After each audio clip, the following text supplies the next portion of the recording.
Welcome to my channel. Subscribe, listen, and enjoy my stories every day. I had always believed that trust was the foundation of our marriage. Adelia, with her charming smile and gentle demeanor, seemed the epitome of faithfulness. Yet, that evening, as the autumn rain gently tapped against the window, my world shifted on its axis. It all started with a seemingly innocuous glance at Adelia's phone, left carelessly on the kitchen counter while she showered. Driven by a nagging suspicion that had been growing for weeks, I decided to look through her call history. That's when I saw it, a number that appeared far too frequently, always at times when I was not around. With my heart pounding in my chest, I copied the number to my phone. The sound of the shower stopped, and I quickly placed her phone back. My mind raced with possibilities as I stepped into the dimly lit living room, my fingers hesitating over the dial button. After a moment of battling the swell of emotions, curiosity won, and I made the call. The line rang twice before a deep, unfamiliar male voice answered. His tone was warm, expectant. "Have you forgiven me? Everything with Veronica is in the past, I only love you. Don't hang up on me." He rushed out. The room seemed to spin as I processed his words. "I think you have the wrong person," I managed to say, my voice a mix of confusion and anger. There was a brief silence on the other end. "Who is this?" the voice asked, now tinged with suspicion. "I could ask you the same," I replied, my grip tightening around the phone. "You're talking to Adelia's husband. Who are you?" The man on the other end cursed under his breath. "I didn't know she was married," he confessed, his voice a blend of shock and annoyance. "Look, I'm sorry, man. I met her a few months ago. She told me she was separated." His words were like daggers to my heart. Not only was Adelia unfaithful, but she had also spun a web of lies so intricate that her lover was ensnared in it as well. The revelation ignited a fury within me, one that burned with the need for retribution. "I appreciate your honesty," I said coldly, a plan forming in my mind. "Perhaps we should meet. There's a lot we need to discuss about Adelia." "Sure, I guess that's fair." "When and where?" he asked hesitantly. "Tomorrow evening, at the old cafe on Main Street. 8 p.m. Don't tell Adelia," I instructed, my tone leaving no room for argument. "All right, I'll be there." As I ended the call, the finality of the situation settled in. I knew what I had to do. The path forward was not one I had ever envisioned for myself, but it was one I was now compelled to take. Adelia's betrayal had not only broken our vows but had set the stage for the unraveling of multiple lives. As I prepared for the confrontation that would inevitably change our futures, I couldn't help but feel that justice, no matter how bitter, needed to be served. The cafe was nearly empty, with only a few late customers scattered around, their conversations a soft murmur in the background. I arrived early, my nerves taut, and chose a secluded table in the corner. From here, I could see every entrance, every face. As the clock neared 8 p.m., each opening door sent a jolt through me, until finally, he walked in. He was taller than I expected, with a weary look that matched the heavy steps he took. His eyes scanned the room and settled on me, carrying a mix of regret and resolve. He approached, pulling out the chair across from me without a word, his demeanor cautious. "Thanks for coming," I started, my voice steady despite the turmoil inside. "I think it's important we get everything out in the open."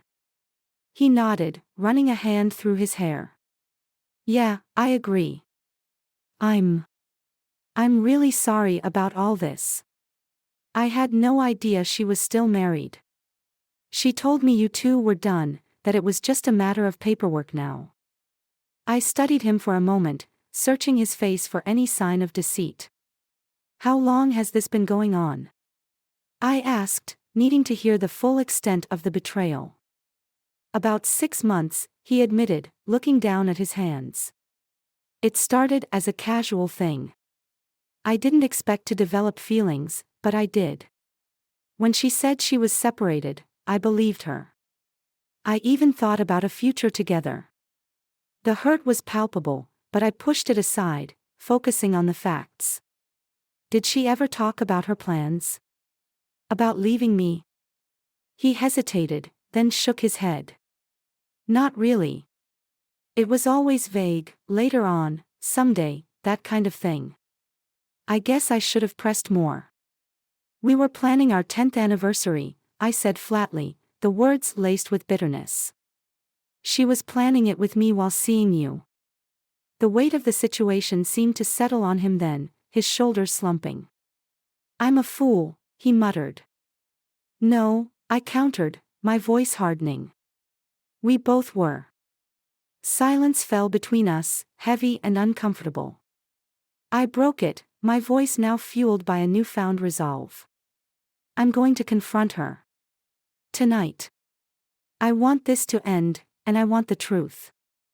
He looked up, his expression conflicted. What do you want from me? I want you to be there. She's lied to both of us, played us against each other. It's time she faces the consequences of her actions, from both of us. His eyes widened slightly, but then he gave a slow, decisive nod. Okay. I'll be there.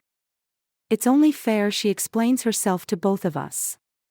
We planned quickly, setting the time and place. As he stood to leave, he offered his hand, which I took, the grip firm and understanding. I never wanted any of this, he said, his voice low. Neither did I replied, the reality of our shared pain forging an unlikely bond. As he walked away, I prepared myself for the confrontation ahead. The night was far from over, and the hardest part was yet to come. But I was ready. The truth needed to come out, and with it, a chance to reclaim my life and move forward.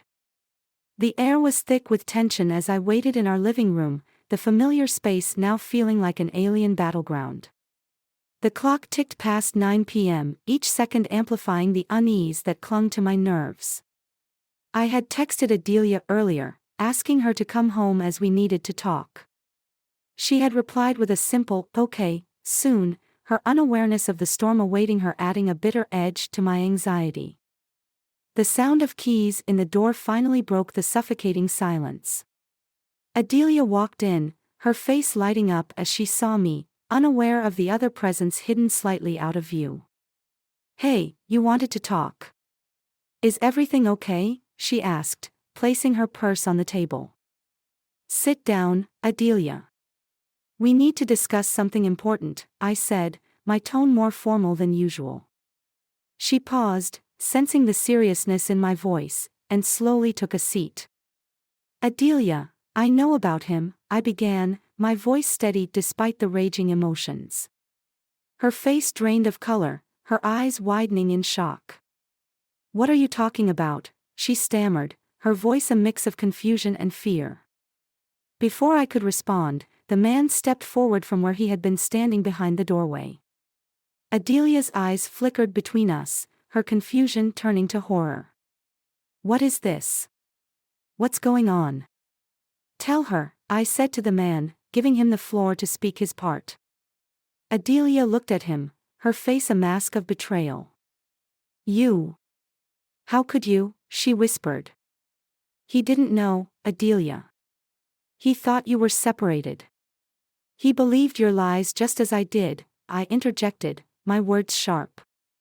Adelia, why? He asked, his voice filled with hurt. Why did you lie to us both? Tears filled her eyes, and she looked down, her hands trembling.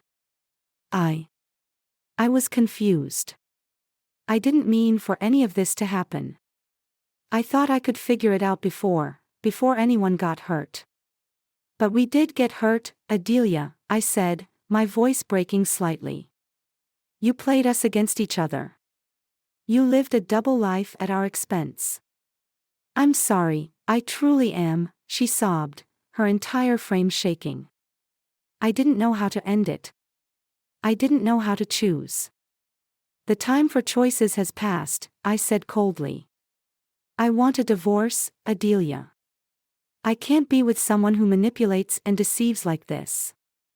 Her crying intensified, but the man remained silent, his expression unreadable.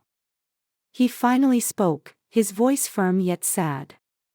And I can't be with someone who uses people's feelings to her advantage. It's over, Adelia. We stood there, the three of us, bound by a web of deceit that had finally come undone. Adelia tried to speak several more times, to plead her case, but the damage was irreparable. The man and I left her there, her cries echoing in the now lonely house. As we stepped outside into the cool night air, a sense of solidarity formed between us. "What will you do now?" he asked, his voice low. "Rebuild," I replied simply. "Start over. It's all any of us can do." He nodded, and we went our separate ways, the weight of the evening's revelations settling in. Betrayal had brought us together, but it was the desire for truth and integrity that would move us forward. As I walked away, I knew the road to healing would be long, but for the first time in a long time, I felt free from the shadows of deception. The days following the confrontation were heavy with reflection and a deep, simmering anger. The stark revelation of Adelia's deceit had shattered any semblance of the life I thought we shared. But as the initial shock subsided, a darker, more resolute feeling took its place. Betrayal, once rooted, beckoned for vengeance, and I found myself consumed by the need to settle the score, not just for my heartache but for the sheer audacity of the deceit. I started meticulously planning, using every skill and resource at my disposal. The plan needed to be precise, insidious, a true reflection of the betrayal I had endured. It wasn't just about Adelia now, it was about sending a message, about sculpting a revenge that would resonate long after the dust settled. A week later, everything was in place. I invited Adelia to meet me one last time, under the guise of finalizing our divorce amicably. We met at a remote, upscale restaurant, a place where we had celebrated many anniversaries, now a stage for the final act of our shared tragedy. "Thank you for coming," I said as she sat down, her eyes wary, sensing the undercurrents of something more beneath my calm exterior. "Let's just get this over with," Adelia replied, her voice void of its usual warmth. "As you wish," I nodded and took out a folder, sliding it across the table. "Everything is there, settlements, division of assets, the works." She opened the folder, scanning the documents, her brow furrowing. "This looks in order," she said after a pause, her hand hesitating as she reached for the pen. "Just one more thing before you sign," I interjected, my tone shifting subtly. I reached into my bag, pulling out a small, digital voice recorder, and pressed play. Her eyes shot up as the room filled with the echoes of her own voice, a recording from one of her many phone calls with her lover, plotting not just infidelity but their plans to manipulate me further financially. "I can't believe he hasn't suspected a thing yet," her recorded voice laughed cruelly. Adelia's face drained of color, her hands trembling. "Where did you get this?" she demanded, her voice a mix of fear and anger. "I've had my suspicions for a long time," I said coldly. "So, I prepared, gathered evidence not just for the divorce but to ensure you'd leave with nothing." She stood abruptly, her chair scraping back against the tile. "You can't do this to me." "I already have," I replied, watching as she struggled to compose herself. "Sign the papers, Adelia. It's over." Defeated, she signed each page with a shaky hand, her dreams of a future built on deceit crumbling around her. Once done, she looked up at me, her eyes searching for any sign of the man she once knew. "I hate you," she whispered. "I know," I acknowledged, feeling a hollow victory. "And I can never forgive betrayal." She left without another word, her departure marking the end of our shared chapter. I sat there a while longer, the weight of my actions, ruthless and cold, settling around me. Though justice felt justified, the taste was bitter, the solitude palpable. As I finally stood to leave, the last piece of my plan unfolded. Outside, I met with a private investigator who handed me a final envelope, a detailed report on her lover, his finances, his lies, all ready to be delivered to the next unsuspecting victim. This cycle of deception would end with me.